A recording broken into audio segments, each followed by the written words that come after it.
Bonjour à tous et bienvenue dans le nouveau Vlog. Aujourd'hui, j'ai décidé de vous parler d'une donnée qui est apparue il y a 2-3 jours de mémoire sur le chiffre incroyable d'1 milliard d'obèses, ce qui va me permettre de vous parler des différentes étapes de l'obésité et du diabète et pourquoi c'est important que vous, qui n'êtes ni l'un ni l'autre, en preniez conscience. Go! Il a été publié donc il y a 2 jours. Une donnée qui fait peur, une donnée qui fait très très peur. 1 milliard de personnes dans le monde sont obèses.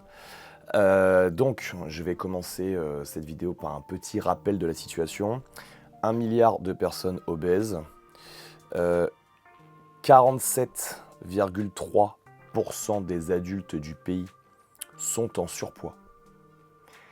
C'est-à-dire qu'on est là sur une personne sur deux. C'est-à-dire qu'en continuant comme ça, on va arriver à décaler la fenêtre d'Overton de la composition corporelle et la normalité, c'est-à-dire une fois qu'on aura passé les 50%, ce sera le surpoids. Parmi ces 47,3%, on a 17% d'obèses, donc on est quasiment à une personne sur 5. Une personne sur 5. 18% des enfants de 2 à 7 ans sont obèses, donc un enfant sur 5 est obèse. Je ne sais pas si vous vous rendez compte, il n'est pas en surpoids, il est obèse. 1 sur 5. Quand on sait l'importance de l'épigénétique dans l'enfance, quand on sait l'influence que ça a sur la vie adulte. Autre donnée importante entre la répartition chez les hommes et chez les femmes, on est à 36% d'adultes hommes en surpoids et 16,7% obèses. Et on est à 23% de femmes en surpoids et à 17,4% obèses. Alors, déjà, de base, si on parle que de ce sujet de l'obésité, vous devez comprendre quelque chose. C'est que oui, on peut être considéré en surpoids en n'ayant aucun problème de surpoids. J'ai déjà connu des rugbyman ou des crossfitters extrêmement solides, gaillards, qui se sont vus refuser un crédit immobilier par exemple, ou un crédit pour leur société parce qu'à la visite médicale à l'IMC, eh bien, ils dépassaient l'IMC, donc ils étaient considérés en surpoids et le crédit a été refusé. Mais ça, sur les statistiques de 47 et des brouettes de personnes en surpoids, ça représente une part infâme. Donc tous les gens qui vont dire oui, mais tu comprends, en fait c'est le calcul de l'IMC qui ne fonctionne pas. Non, le cas dont je parle est quelque chose de complètement infime. Donc ces statistiques sont bonnes. L'autre problème, c'est que l'obésité va être liée à un autre facteur qui sont les maladies chroniques et en premier et en particulier, et je vais vous expliquer le lien après, tout ce qui est diabète. Donc diabète, en général de type 2, déclenché par l'obésité ou par d'autres facteurs. Donc là, la statistique est simple. En 2015, on a 415 millions d'obèses. On prévoit pour 2040 642 millions d'obèses. Et en gros, pour la faire simple, on est à une personne sur 11 dans le monde diabétique et on va passer à une personne sur 8 ou 9 dans les 20 prochaines années. Pourquoi je vous parle de ça? Parce qu'il y a un lien entre les deux et parce que j'ai regardé un petit peu le traitement médiatique de la situation et je pense que tout vient de là. Il n'est pas question dans cette vidéo d'être médisant sur les obèses, il n'est pas question de se moquer, de les railler, mais à un moment, il faut qu'on en revienne à quelque chose de bon sens. Il y a peu de temps, je regardais la télévision et j'écoutais un médecin spécialiste de l'obésité m'expliquer que l'obésité était une maladie d'ordre génétique. Alors, non. Et moi, petit Guillaume Guillou, je vais contredire un médecin spécialiste. Ce ne sera pas la première fois que je contredis un spécialiste médecin dans un domaine et qu'au final, plusieurs années après, je prouve que j'ai raison. La maladie de l'obésité n'est pas une maladie. L'obésité est une conséquence de trop grandes variations de glucose dans le sang. Point. On peut essayer de complexifier les choses, on peut essayer de les rendre plus sexy, de les rendre plus irresponsables, etc., etc. Ça n'a aucun rapport. Les gens qui souffrent d'obésité sont des personnes qui n'ont jamais pris le contrôle des variations de glucose dans leur sang. Est-ce que c'est de leur faute? La réponse est oui. La réponse est non. Dans une société où 9 personnes sur 10 n'ont pour seul but que d'être assistées par l'État que ça soit financièrement ou médicalement ou dans leur moindre prise de décision, on ne peut pas s'étonner que la quantité d'obèses augmente. Il n'y a aucune éducation alimentaire à l'école. Il n'y a pas de cours sur le sujet, ou alors de manière extrêmement succincte. Il n'y a pas de vrai consensus formel sur le sujet. Comme je l'ai dit dans plusieurs vidéos, j'ai moi-même voulu passer le BTS diététique. Quand j'ai reçu les bouquins du CNED, au bout de 3 jours de lecture, on m'expliquait qu'il fallait un produit laitier et un produit dérivé du blé à chaque repas. Ça, ce n'est pas un contenu médical. C'est quelque chose qui a été ancré là-dedans par des lobbies agroalimentaires. Donc j'ai pris les bouquins et je les ai jetés à la poubelle. La recherche montre actuellement que ce sont les variations de glucose dans le sang, que ça soit, je dis bien le mot variation, que ça soit vers le haut ou vers le bas, qui posent d'extraordinaires problèmes. C'est responsable de 80% des maladies chroniques et on est en train d'explorer que c'est sûrement les origines de l'Alzheimer qui se dirige vers être un diabète de type 3. C'est la cause principale de l'arthrose, des douleurs articulaires. On est en train aussi de découvrir une origine possible de l'endométriose. La recherche avance, mais la recherche avance lentement. Il y a 2 facteurs qui sont en train de se percuter. Premièrement, au niveau culturel, la seule éducation alimentaire qu'a la population, c'est la télévision qui lui explique que le meilleur goûter, c'est un Kinder Country avec une jeune fille blonde qui passe sa main dans un champ de blé.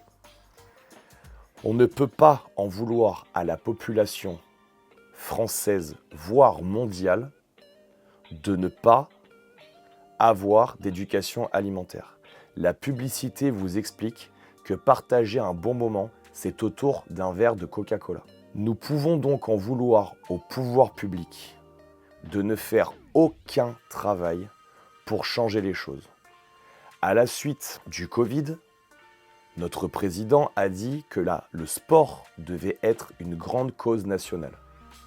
Nous avons les Jeux Olympiques en 2024 et il crie partout que le sport est une grande cause nationale. Le coaching sportif est à 20% de TVA quand l'achat de jeux vidéo est à 5,5. On nous explique qu'on va nous mettre des chèques de 100 € à disposition pour qu'on aille faire du sport, alors que le problème, c'est qu'on préfère baisser la TVA sur des choses qui rendent les gens inactifs plutôt que de baisser la TVA pour permettre aux coachs sportifs de gagner leur vie, de promouvoir l'activité physique et que le coaching sportif coûte moins cher et soit plus accessible. J'en appelle à tous les gens en surpoids et obèses qui souffrent de leur situation derrière cette vidéo. S'il vous plaît, vous avez compensé par l'alimentation certains problèmes.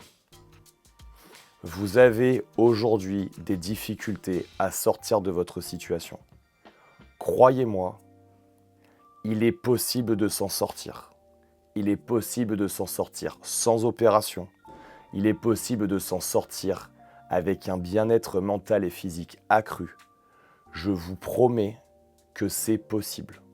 Mais ce n'est possible qu'à une condition.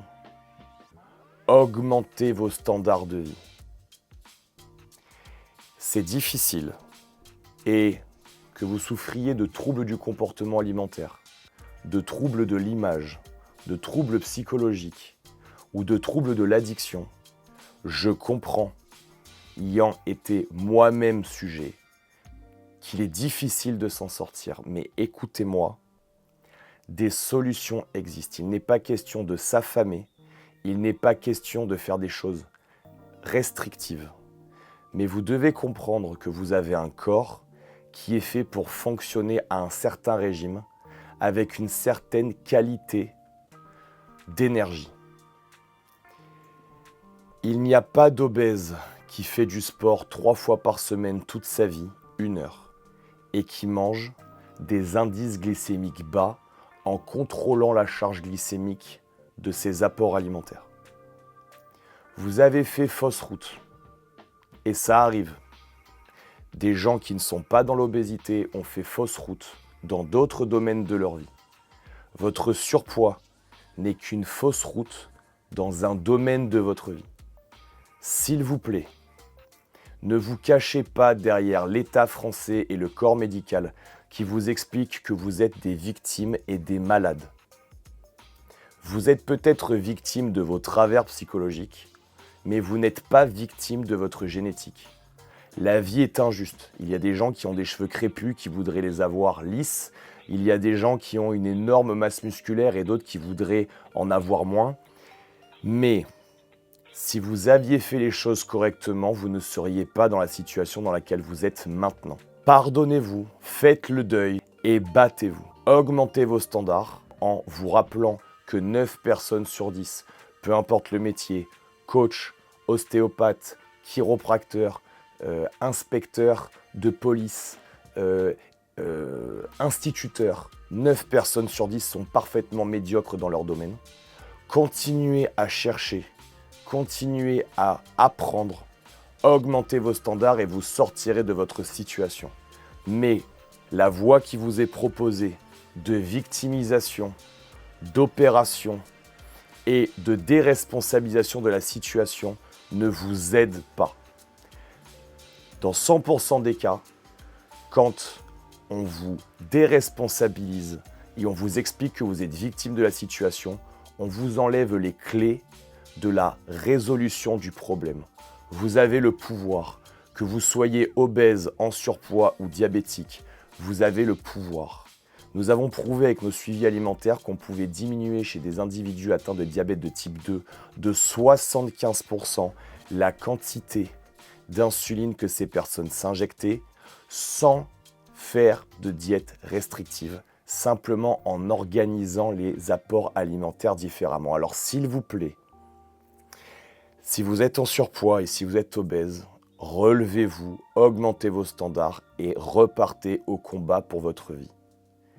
Si vous connaissez des personnes dans votre entourage qui sont dans cette situation, ne les massacrez pas, ne les culpabilisez pas, essayez juste de leur expliquer que la clé est en eux et pourquoi pas partagez cette vidéo pour leur faire comprendre que des solutions existent. Bye bye.